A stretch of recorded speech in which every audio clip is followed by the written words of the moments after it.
আসসালামু আলাইকুম। আমরা আজকে সেগুলো হচ্ছে যে basic number system, programming language for MP or microprocessor. আমরা যেটা বলবো সেটা হচ্ছে যে 8086 এমপির জন্য। এটা যে অ্যাক্সেসিং ডাটা ফ্রম মেমোরি। আমরা দেখছিলাম এর আগে যে রেজিস্টার থেকে আমরা ডাটা নিতে পারি, তাহলে আমরা দেখবো যে এখন মেমোরি থেকে কিভাবে ডাটা নিতে পারি। তাহলে আজকের টপিক হচ্ছে তিনটা। তাহলে আমরা যেটা আছে বেসিক নাম্বার সিস্টেম কেন রাখতেছি, কারণ কি আমরা প্রকৃতপক্ষে যে নাম্বার সিস্টেম সম্পর্কে জানি সেটা হচ্ছে ডেসিমেল। ঠিক আছে, এখানে যেটা ইম্পর্টেন্ট সেটা হচ্ছে আমরা বাইনারি এবং হেক্সাডেসিমাল সিস্টেম যেটা আছে এই দুটাও আমাদের একটু বেশি ইম্পর্টেন্ট, কারণ আমরা মাইক্রোপ্রসেসর যেটা আছে সেটা যে হেক্সাডেসিমাল সিস্টেম এবং বাইনারি সিস্টেম নিয়ে অনেক কাজ করে। প্রকৃতপক্ষে মাইক্রোপ্রসেসরের সকল ডাটাই হেক্সাডেসিমালে কনভার্ট করে, হেক্সাডেসিমালেই রাখা হয়েছে। তো এইখানে হেক্সাডেসিমালটা বোঝার জন্য আমাদের অনেক সময় কি লাগে যে বাইনারি সিস্টেমের সাহায্য লাগে। ঠিক আছে, তো এখানে ডেসিমেলের কোনো কাজ নেই, শুধু আমরা এখান থেকে এখানে কনভার্ট করার জন্য আমরা ডেসিমেলের বেসিকটা নিব। তো এখানে অক্টালের কোনো দরকার নেই। তারপর আমরা যেহেতু এখানে বাইনারি বেসিক নাম্বার সিস্টেমে দেখতেছি তার জন্য আমরা অক্টালের শুধু বেসিকটা দেখব। তো এখন দেখি ডেসিমেল যেটা আছে সেটা বেস কত, 10 বেস। ঠিক আছে, যেহেতু বেস 10 তার জন্য এখানে সিম্বল কয়টা আছে, 10টা আছে, 0 টু 9 পর্যন্ত। এখানে কিভাবে কাউন্ট ডাউন হয়, যে হাইয়েস্ট ভ্যালুতে যখন চলে যায় 1 ইনক্রিজ করতে করতে যখন হাইয়েস্ট ভ্যালুতে চলে যায় তখন কি হয়, ওই পজিশনে 0 বসে এবং এর আগে একটা 1 বসে এবং এটাও ইনক্রিজ করতে থাকে এভাবে করে স্টেপ বাই স্টেপ। এর আগের পজিশনের সাথে 1 যোগ হয়, এরকম করে স্টেপ বাই স্টেপ যেতে থাকে। ঠিক আছে, এটা হচ্ছে ডেসিমাল নাম্বার সিস্টেমের প্রক্রিয়াটা। তো এখন আমরা দেখি বাইনারিটা কিভাবে হয়। বাইনারির বেস কত, 2। যেহেতু বাইনারির বেস 2 তার জন্য এখানে সিম্বল কয়টা আছে, দুইটা আছে, 0 আর 1। এখানে একইভাবে যে ম্যাক্সিমাম ডাটা পর্যন্ত যেতে থাকে, তারপর এটা ইনক্রিজ পরে কিভাবে 0 দিয়ে এর আগের জায়গায় 1 ইনক্রিজ করে। যেমন আমরা যদি বলি এখানে 0 1 1 0 আর 1 1 এভাবে করে বাড়ছে। এখানে ইম্পর্টেন্ট হচ্ছে যে যে আমরা যেমন কি এর আগে ডেসিমেলে কি বলি, প্রত্যেকটা পজিশনকে একটা একটা ডিজিট বলি। ঠিক আছে, এইখানে বাইনারির প্রত্যেকটা পজিশনকে ডিজিট আর বলবে না, এখন কি বলবে, বিট বলবে। যেরকম এখানে কয় বিট আছে, 1 বিট, এটাও 1 বিট। এখানে কয় বিট আছে টোটাল, 2 বিট, 1 বিট 2 বিট। তো কিভাবে আমরা এখানে কয় বিট বলতে পারি, 4 বিট, মানে এটা 4 বিটের বাইনারি নাম্বার। ঠিক আছে, সরি। দেখা যাচ্ছে যে বাইনারিতে এরকম কতগুলো আলাদা নিয়ম আছে যে বিট কতটুকু হইলে আমি কি কি নাম দেবো। যেমন ফার্স্ট যেটা আছে সেটা বলে নিবল। নিবল কত, 4 বিট বাইনারি নাম্বারকে কি বলা হয়, নিবল। যেমন দেখেন এখানে প্রত্যেকটাই 4 বিট, এগুলা এটাকে আমরা কি বলবো, তখন বাইনারি 4 বিটের বাইনারি নাম্বার বলবো না, তখন আমি কি বলবো, এগুলাকে নিবল বলবো। তো একইভাবে যখন 8 বিটের হয়, 8 বিটের গুলোকে বলা হয় বাইট। যেমন আপনারা হয়তো শুনতে পারে, শুনতে শুনতে মনে হয় যে 1 বাইট 2 বাইট বা 32 বিট এরকম বলা হয়। ঠিক আছে, তো 4 বিটের কম হলেই তখন আমরা বেশিরভাগ ক্ষেত্রে বিটের উচ্চারণটা করি, কিন্তু যদি 4 বিট হয় তখন আমরা কি বলি এটাকে নিবল। আর 8 বিট হইলে তখন আমরা এটাকে বলি বাইট। আর 16 বিটের হইলে তখন এটাকে বলি ওয়ার্ড। আর যখন 32 বিট, যেখানে এখানে কিন্তু শুধু একটা লিখছি, এর আগে এখানে 4টা লেখা আছে, এখানে 2টা লেখা আছে, এখানে 2টা, এখানে কিন্তু টোটাল একটাই লেখা আছে। 32 বিট হইলে তখন এটাকে বলা হয় ডাবল ওয়ার্ড। ঠিক আছে, তাহলে এইগুলো একটু মাথায় রাখতে হবে, এগুলো আমাদের সামনে লাগবে। তো এখন আমরা একটু দেখি যে এটা ছিল যে বেসিকটা। আমরা এখানে বাইনারিটা ভালো করে বুঝছি, কারণ আমাদের বাইনারির অনেক কিছুই আমরা কি করবে মাইক্রোপ্রসেসরে যখন আমরা সামনে যখন ইনস্ট্রাকশন সেট বা অ্যাড্রেসিং মোড বা আমরা ফ্ল্যাগ রেজিস্টার করবো, তখন কিন্তু এটা অবশ্যই অনেক কাজে লাগবে বাইনারি মোডটা, বাইনারি সিস্টেমটা। তার জন্য আমরা এগুলো একটু ডিটেলস করতে। তো এখন যেটা আছে সেটা হচ্ছে যে বাইনারি একটা নাম্বার বা দেওয়া থাকলে সেটা লেফট মোস্ট সর্বডানে, রাইট মোস্ট সর্বডানে যেটা থাকবে সেটাকে বলা হয় লিস্ট সিগনিফিকেন্ট বিট। লিস্ট বলতে সর্বনিম্ন, সিগনিফিকেন্ট বলতে সবচেয়ে সর্বনিম্ন মানের বিটটা। ঠিক আছে, সেটাকে বলা হয় এলএসবি। ঠিক আছে, এবং সর্ববামে যেটা থাকবে সেটাকে বলা হয় মোস্ট সিগনিফিকেন্ট বিট, মানে সবচেয়ে ইম্পর্টেন্ট। ওখানে সবচেয়ে ইম্পর্টেন্ট বিটটা হবে যে সর্ববামের বিটটা, যেটাকে বলা হয় এমএসবি। তাহলে আমরা এখন 4টা নাম্বার দেখি, একটা হচ্ছে নিবল, একটা বাইট, একটা হচ্ছে ওয়ার্ড, একটা হচ্ছে ডাবল ওয়ার্ড। এর ক্ষেত্রে এলএসবি কোনগুলো হবে, মানে লিস্ট সিগনিফিকেন্ট বিট কোনগুলো হবে, এই সর্ব ডানের গুলো। ঠিক আছে, আর সর্ববামে যেমন এইটার জন্য সর্ববামে কোনটা, এইটা, এই পজিশনটা। আর এই 8 বিট বা বাইটের জন্য সর্ববামে এটা, আর ওয়ার্ডের জন্য এটা, এবং যেটা ডাবল ওয়ার্ডের জন্য এটা। তাহলে আমরা দেখতে পারি মোস্ট সিগনিফিকেন্ট বিট হচ্ছে যে এটা। সবার জন্য লিস্ট সিগনিফিকেন্ট বিটের পজিশন সেম, কিন্তু সবার জন্য মোস্ট সিগনিফিকেন্ট বিটের পজিশন সেম হবে না। ওখানে কয়টা বিট আছে তার উপর ডিপেন্ড করে মোস্ট সিগনিফিকেন্ট বিটের পজিশন সেম হবে না, কিন্তু সকল বাইনারি নাম্বার ক্ষেত্রে লিস্ট সিগনিফিকেন্ট বিটের পজিশন সেম। ঠিক আছে, কোন কত নম্বর পজিশনটা, 0তম পজিশনটা। ঠিক আছে, যেমন আমরা যদি বলি নিবলের ক্ষেত্রে 3তম পজিশনটা 0 1 2 3তম পজিশনটা, এর ক্ষেত্রে 7তম পজিশনটা, এর ক্ষেত্রে 9তম, সরি 15তম পজিশনটা, এর ক্ষেত্রে 51 তম পজিশনটা হচ্ছে যে মোস্ট সিগনিফিকেন্ট বিট। সো এখন আমরা দেখি যে আমরা এগুলোকে আবার কতগুলো সাব ফাংশনে ভাগ করি, যেমন নিবেল 4 বিটের, ঠিক আছে, সমস্যা নাই। কিন্তু বাইটকে আমরা তখন কি করতে পারি, বাইট 8 বিট, 8 বিট হলে তখন আমরা এটাকে 4 বিটে ভাঙতে পারি। 4 বিটে ভাঙার পর যেটা ছোট দিকে মানে ডান দিকে আছে সেটাকে বলা হয় লোয়ার নিবেল, ঠিক আছে। এই দেখেন কালার দিয়ে আমি বুঝাচ্ছি যে এই 4 বিটটাকে তখন কি বলা হয়, নিবেল দিয়ে আমরা কি বলছিলাম 4 বিট। আর এটা যেহেতু লো লেভেলের দিকে আছে, ডানের দিকে আছে, মানে কি আমরা কি জানি যে শেষের দিকে সংখ্যা যত ডানের দিকে থাকে সেটা কত হয়, সেটা তত ছোট হয়, আর বামের দিকে যত যায় সেটার মান তত বড় হয়। তার জন্য ডানে যে 4 বিটটা আছে সেটাকে বলা হয় লোয়ার নিবেল, আর বামে যেটা আছে সেটাকে বলা হয় হায়ার নিবেল। একইভাবে ওয়ার্ডের যেটা আছে সেটাকে কয় ভাগে ভাগ করা হয়েছে, 2 ভাগে, সবগুলোকে আমি 2 ভাগে ভাগ করা হবে। তাহলে এটাকে কি, তাহলে একইভাবে তাহলে ওয়ার্ডের কি হয় যে এই 8 বিটকে লোয়ার বাইট বলা হয়, এটা হায়ার বাইট, এবং ডাবল ওয়ার্ডের ক্ষেত্রে লোয়ার ওয়ার্ড আর হায়ার ওয়ার্ড। সো বাইনারির ক্ষেত্রে আমরা এখন কি করতে, যেহেতু আমরা বাইনারি জানতে পারছি, তাহলে বাইনারি থেকে আমরা কিভাবে ডেসিমেলে কনভার্ট করি সেটা দেখি। সেটা যে হয়তো আপনারা জানেন হালকা পাতলা করে। তো 101 যদি বাইনারি থাকে আমরা এটাকে জিনিসটাকে কিভাবে লিখবো, বেস যেটা দেওয়া থাকবে বেসটাকে আমরা ছোট করে নিচে লিখবো যে 2। এটাতে আমরা বুঝতে পারবো যে এই যে ডাটাটা লিখলাম সেটা বাইনারি দেওয়া আছে। কারণ যদি এটা না থাকে তাহলে আমরা বুঝতে পারবো না এটা কি ডেসিমেলে 101 লেখা আছে নাকি বাইনারিতে 101 লেখা আছে, ঠিক আছে। তো এটা লেখা থাকলে তখন আমরা বুঝতে পারতেছি যে 2 মানে কি বাইনারিতে লেখা আছে। এবং এটা কিভাবে করা হয় যে এটা কত, বাইনারিটা কত বেসের, 2 বেসের। 2 বেসের হলে তো যেমন এটা 2 বেসের সাথে গুণ হবে, এবং এটা পজিশন অনুসারে হবে। এটা কততম পজিশন আছে, 0 তম, এটা 1 তম, এটা 2 তম। তার জন্য দেখেন এটার সাথে যেটা গুণ হয়েছে 2 এর কত পাওয়ার গুণ হয়েছে, 2 টু দি পাওয়ার 0।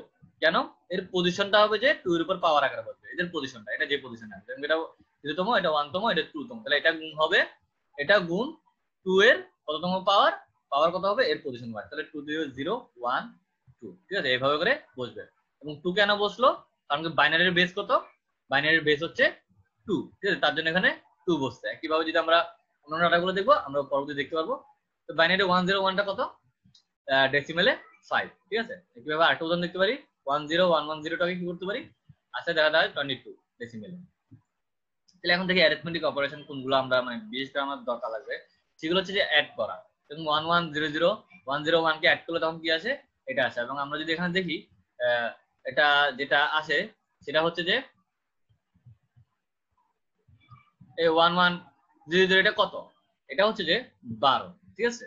এটা যে ডেসিমেলে 12, আপনারা যদি দেখেন ডেসিমেলে 12, আর এটা কত আছে 5, ঠিক আছে, এটা সমান কত আছে 17। আপনারা যদি দেখেন যে আমার যে ডাটাটা আছে সেটাও কিন্তু 17, আপনারা হিসাব করে দেখতে পারেন, ঠিক আছে। এরপর যদি আমরা দেখি যে আরেকটা যে ডাটা আছে সেটা হচ্ছে যে এটা বিয়োগ করতে বলছে। তো একইভাবে আমরা এখানে বিয়োগ করে দেখতে পারি যে এখানে কত দেওয়া আছে 12, এর থেকে বিয়োগ করলে কত আসে 5, বিয়োগ করতেছি তখন কি আসে 7। এবং আপনারা দেখবেন যদি এটা হিসাব করে দেখেন তাহলে এটা একই ডাটা আছে, ঠিক আছে। তো এখন আমরা দেখতে পারি যে তাহলে আমার অ্যারিথমেটিক অপারেশনের জন্য কি কি লাগতেছে, আমার অ্যারিথমেটিক অপারেশনের জন্য লাগতেছে যে অ্যাডিশন এবং মাইনাসটা বেশি ইম্পর্টেন্ট লাগতেছে। তাহলে এখন আমাদের লজিক্যাল অপারেশন যেটা আছে সেটা কি কি লাগতেছে, ঠিক আছে। তো সেটা যেটা লাগতেছে সেটা হচ্ছে and, or exclusive or. And কোনটা, যে এন্ড যেটা আছে সেটা হচ্ছে যে আমার যেটাকে এন্ড করা। এন্ড কিভাবে করি আমরা, এন্ড হচ্ছে যে পজিশন ওয়াইজ কি করব আমরা এন্ড করব। এবং এন্ডের শর্ত কি ছিল যে দুইটা সেম হইলে তখন আনসার 1 আসবে, আর নাইতো আনসার কি আসবে, দুইটা 1 হইলে তখন আনসার 1 আসবে, আর নাইতো সব ক্ষেত্রে 0 আসবে, ঠিক আছে। এটা থেকে দেখতে পারি। একইভাবে অরের জন্য কি শর্ত, যে অরের জন্য হচ্ছে যে কোনো পজিশনের যে কোনো একটা 1 হইলেই আনসার 1 আসবে, আর নাইতো 0 হবে, ঠিক আছে। আর এক্সঅরের ক্ষেত্রে কি শর্ত ছিল, যে এক্সঅরের ক্ষেত্রে দুইটা সেম হইলে 0 হবে, আর নাইতো 1 হবে। যেমন কি দেখেন 1 1 দুইটা সেম হইলে তার জন্য 0, আর এখানে 0 0 তার জন্য 0, সেম না হইলে 1। তাহলে আমাদের এইগুলো একটু ইম্পর্টেন্ট আছে, এগুলো আমাদের লাগবে যে লজিক্যাল অপারেশন যেগুলো আছে বাইনারির জন্য, ঠিক আছে। আমরা এখানে বাইনারি ডিটেইলস গুলি পড়লাম কারণ আমার বাইনারিটা কাজে লাগবে, ঠিক আছে। এখানে আমার ইম্পর্টেন্ট আছে যে বাইনারিটা আমার কাজে লাগবে তার জন্য। তাহলে আমরা বাইনারি কমপ্লিট হয়েছে, তাহলে আমরা অক্টাল নাম্বারটা দেখি। যদি আমরা এখানে অক্টাল নাম্বারের বেসিকটা নিব, তো অক্টাল নাম্বারের বেস কত 8, তাহলে যেহেতু বেস 8 তাহলে এখানে কয়টা সিম্বল আছে, 8টা সিম্বল আছে, 0 to 7, ঠিক আছে। এবং তাহলে এটা কিভাবে লেখা হয়, 0 to 7, তাহলে 7 পর কত আছে 10 11 এবং 17 আবার 20 আছে, ঠিক আছে। তো অক্টালটা এতটুকুই শেষ। আমরা এখন হেক্সাডেসিমাল নাম্বারটা দেখি। হেক্সাডেসিমাল নাম্বারের বেস কত 16, তাহলে অবশ্যই 16টা সিম্বল আছে, 0 to 9। তারপর 10 কে কিভাবে রিপ্রেজেন্ট করব, 10 কে তো আমি সরাসরি রিপ্রেজেন্ট করতে পারতেছি না, কারণ 10 কে রিপ্রেজেন্ট করতে গেলে তখন কি হবে 1 আর 0 যেটা এখানেই এসে গেছে। তাহলে আমার সিম্বল বলতে কি বোঝাবো, যে ইউনিক সিম্বল গুলো। তাহলে ইউনিক করতে হলে আমাকে 10 কে কিভাবে রিপ্রেজেন্ট করতে হবে, অ্যালফাবেট দিয়ে, বড় হাতের এই দিয়ে। একইভাবে 11 কে বি কে এন করে কত পর্যন্ত 16 নাম্বার আছে, যেটা 15টা হচ্ছে যে কত পর্যন্ত এফ পর্যন্ত। তাহলে এটা এইভাবে আসে, দেখেন এফ এর পর 10 আসে এবং এইভাবে করে যেতে থাকে। ঠিক আছে, তাহলে এখন হেক্সাডেসিমাল থেকে আমি কিভাবে ডেসিমালে লিখবো সেটা হচ্ছে যে কাজ, সেটা একদম সিম্পল কাজ। তাহলে আমি কি করবো, এখানে 1a আছে, তাহলে এটা কি করবো, a কে কার সাথে গুণ করবো, এর 0তম পজিশন, এর বেস কত এখানে, তাহলে হেক্সাডেসিমালের বেস কত 16, 16 কে কি করবো, এর পজিশনকে পাওয়ার আকারে দিব। যেমন এটা 0তম পজিশন, তাহলে 16 টু দি পাওয়ার 0, আর এটার জন্য পজিশন কত 1, তাহলে 16 টু দি পাওয়ার 1। তাহলে a গুণেছে এর সাথে, এবং এটা এর ডেসিমাল ভ্যালু আমরা কি দেখছিলাম, যে এর ডেসিমাল ভ্যালু কত 10। ঠিক আছে, ব্র্যাকেট যেগুলো দেওয়া আছে সেগুলো decimal value, sorry decimal value, তাহলে গুণগুলো তখন গেছে 26। তাহলে আমার হেক্সাডেসিমাল যেটা ডাটা আছে সেটা 16 বেস দিয়ে লেখা আছে, তো এটা ডেসিমাল হচ্ছে এটা। একইভাবে এই ডাটা যেটা দেওয়া আছে সেটা হচ্ছে ডেসিমালে এই পজিশন। তাহলে আমরা যেহেতু হেক্সাডেসিমাল থেকে ডেসিমাল দেখছি, তাহলে আমাদের এখানে লাগবে কি হেক্সাডেসিমাল টু বাইনারি, কারণ আমাদের এখানে যে কনভার্সনটা হবে বেশিরভাগ মাইক্রোপ্রসেসরের ক্ষেত্রে, সেটা সবচেয়ে ইম্পর্টেন্ট হচ্ছে যে হেক্সাডেসিমাল টু বাইনারিটা, এটাই আমরা বেশিরভাগ ক্ষেত্রে কাজ করবো। ঠিক আছে, তাহলে এটা কিভাবে কাজ করছে সেটা আমরা একটু দেখি। সেটা হচ্ছে যে হেক্সাডেসিমালটা আমরা একটু দেখি, একটু চিন্তা করি। হেক্সাডেসিমালের বেস কত 16, হেক্সাডেসিমালের বেস কত 16, যেটাকে যদি আমরা 2 আকারে লিখি, 2 এর পাওয়ার আকারে লিখি, তাহলে কত আসে, 2 এর পাওয়ার আকারে লিখলে আমার আসে 2 টু দি পাওয়ার 4। ঠিক আছে, তাহলে ভালো করে দেখেন, হেক্সাডেসিমাল হচ্ছে কার বেস, এটা হচ্ছে যে হেক্সাডেসিমালের বেস, আর 2 কার বেস, বাইনারির বেস। তাহলে এটা দিয়ে রিপ্রেজেন্ট যদি করি, আমরা 6 কে, আমরা 16 কে কি লিখতে পারি, 16 টু দি পাওয়ার 1। তাহলে এই যে পাওয়ার 1 দিতেছি, এখানে একটু ইম্পর্টেন্ট আছে, পাওয়ার 1 দিতেছি, সেটা হচ্ছে যে এটা হচ্ছে যে হেক্সাডেসিমালের একটা বিট। তো হেক্সাডেসিমালের একটা বিটকে আমি বাইনারি কয়টা বিট দিয়ে রিপ্রেজেন্ট করতে পারি, 4টা বিট দিয়ে। ঠিক আছে, এটাকে আমরা বুঝতে পারছি যে হেক্সাডেসিমালের একটা বিটকে যেটা 16 টু দি পাওয়ার 1, এটা হচ্ছে হেক্সাডেসিমালের বেস, আর 2 হচ্ছে যে বাইনারির বেস, বাইনারি সিস্টেমের বেস। তাইলে আমরা 16 টু দি পাওয়ার 1 কে আমি যদি 2 এর পাওয়ার আকারে লিখি, তাহলে 2 টু দি পাওয়ার 4 লিখতে পারি।